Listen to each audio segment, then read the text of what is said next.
Hello বন্ধুরা, welcome to my channel filmy gossip by Swarna. লাজবন্দির সামনে এবার সত্যিই কঠিন সিদ্ধান্ত।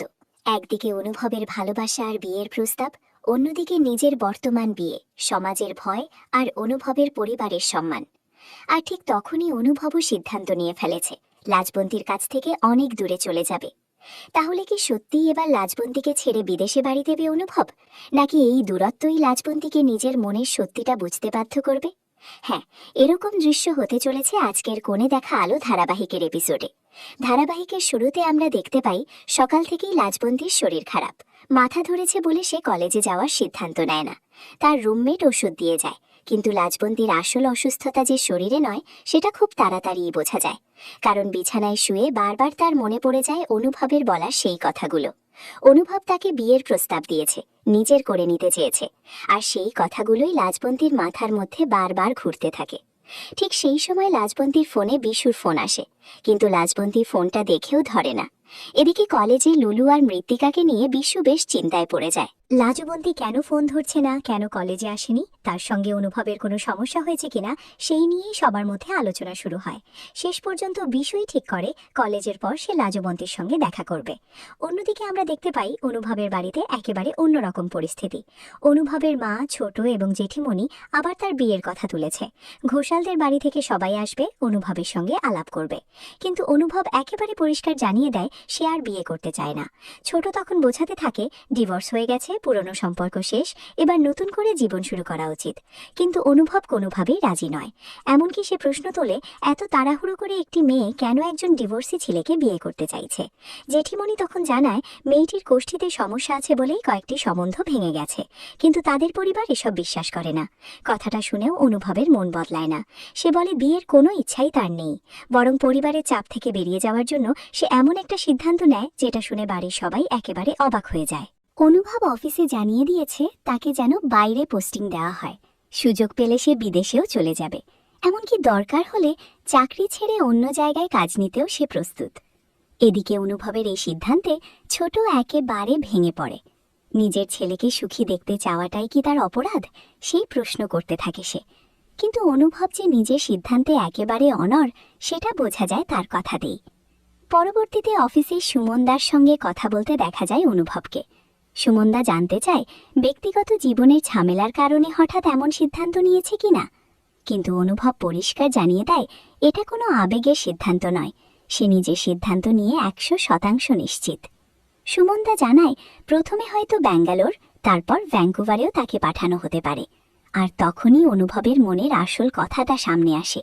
সে মনে মনে ভাবে লাজবন্তীর কাছ থেকে যত দূরে যাবে ততই হয়তো ভালো থাকবে, কারণ কাছে থাকলে বারবার লাজবন্তীর কাছে চলে যাবে, তাকে কষ্টে দেখলে নিজেও কষ্ট পাবে। তাই ভ্যাঙ্কুভারই যেন তার কাছে সবচেয়ে ভালো পথ। এমনকি সে মনে করে সে চলে গেলে হয়তো লাজবন্দি বুঝবে তাকে ছাড়া তার জীবনটা কতটা কঠিন। অন্যদিকে রাতে লাজবন্দির কাছে আসে বিশু। প্রথমেই সে বুঝে যায় লাজবন্দির সমস্যা শুধু জ্বর নয়। বিশু সরাসরি জানতে চায় অনুভবের সঙ্গে কি কোনো কথা হয়েছে। তখন আর নিজের কথা লুকিয়ে রাখতে পারে না লাজবন্দি। সে জানায় অনুভব তাকে বিয়ে করতে চায়, কিন্তু লাজবন্দির কাছে এই বিয়েটা অসম্ভব, কারণ সে এখনো বিবাহিত। বিশু অবশ্য তাকে বোঝায় অনুভব আর লাজবন্তি দুজনেই একে অপরকে ভালোবাসে, কিন্তু লাজবন্তি সবচেয়ে বেশি ভয় পাচ্ছে অনুভবের পরিবারের কথা ভেবে।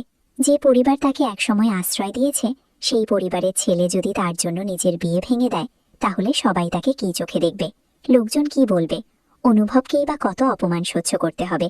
লাজবন্তির ভয় এখানেই শেষ নয়। সে মনে করে মানুষ হয়তো বলবে অনুভব একজন আশ্রিতা বিবাহিতা মেয়ের জন্য নিজের স্ত্রীকে ছেড়ে দিয়েছে। এই অপমান সে কোনোভাবেই অনুভবের জীবনে আনতে চায় না। নিজের সম্মানের থেকেও সে অনুভবের সম্মানকে বেশি গুরুত্ব দিচ্ছে। কিন্তু বিশু তাকে বোঝাতে থাকে লোকের কথা ভেবে নিজের জীবন নষ্ট করা যায় না, অনুভবের ভালোবাসাকে একটা সুযোগ দেওয়া উচিত। তবুও লাজবন্তী কিছুতেই নিজের মন খুলে সিদ্ধান্ত নিতে পারছে না। ঠিক তখনই বিশু জানিয়ে দেয় লুলু আর মৃত্তিকাও লাজবন্তী আর অনুভবের সম্পর্কের অনেকটাই জানে। এই কথা শুনে লাজবন্তী আরও অস্বস্তিতে পড়ে যায়। বিশু শেষবারের মতো তাকে বলে নিজের মনের কথাটা একবার নিজেকেই জিজ্ঞেস করতে, তাহলেই সব কনফিউশন দূর হয়ে যাবে। এদিকে অনুভব ঠাম্মির সঙ্গে নিজের কষ্টের কথা বলতে থাকে। সে জানায় বিয়ের নাম শুনলেই তার ভয় লাগে। তার নিজের অভিজ্ঞতা তাকে শিখিয়েছে বিয়ে জীবনের শান্তির বদলে অনেক সময় অস্থিরতা নিয়ে আসতে পারে, তাই সেই শহর ছেড়ে অনেক দূরে চলে যেতে চায়। ঠাম্মি তখন বুঝতে চেষ্টা করে অনুভব আসলে কার ভালোবাসার অপেক্ষায় আছে, কারণ এত ভালোবাসা পাওয়া সত্ত্বেও অনুভব যখন বলছে সে একা, তখন নিশ্চয়ই তার মনের মধ্যে বিশেষ কারোর অভাব রয়েছে। লাজবন্তীর সঙ্গে কিছু হয়েছে কিনা সেই সন্দেহ ঠাম্মির মনে তৈরি হয়। এরপর গাড়িতে এক পরিচিত লোক অনুভবকে সরাসরি প্রশ্ন করে সত্যিই কি সে বাইরে চলে যাওয়ার সিদ্ধান্ত নিয়েছে। অনুভব জানিয়ে দেয় সে একেবারে সিরিয়াস। কিন্তু কেন হঠাৎ এমন সিদ্ধান্ত, সেই প্রশ্নের উত্তর সে এখনো কাউকে দেয় না। শেষ পর্যায়ে আমরা দেখতে পাই লাজবন্তী নিজের ব্যাগ গোছাচ্ছে। ঠিক সেই সময় ঠাম্মির ফোন আসে।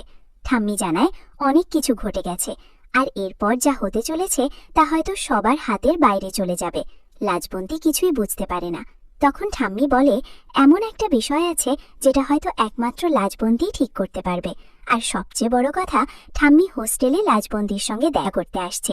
এই কথা শুনে লাজবন্তী একেবারে হতবাক হয়ে যায়। তাহলে ঠাম্মি এমন কি কথা বলতে চলেছে? অনুভবের বিদেশ চলে যাওয়ার সিদ্ধান্ত কি ঠাম্মি জানে? আর লাজবন্তী কি এবার নিজের মনের সত্যিটা বুঝতে পারবে, নাকি অনুভব সত্যি তার জীবন থেকে অনেক দূরে চলে যাবে? আপনাদের কি মনে হয় বন্ধুরা? অবশ্যই কমেন্ট বক্সে জানাতে ভুলবেন না। সঙ্গে থাকবেন। দেখা হচ্ছে পরবর্তী ভিডিওতে।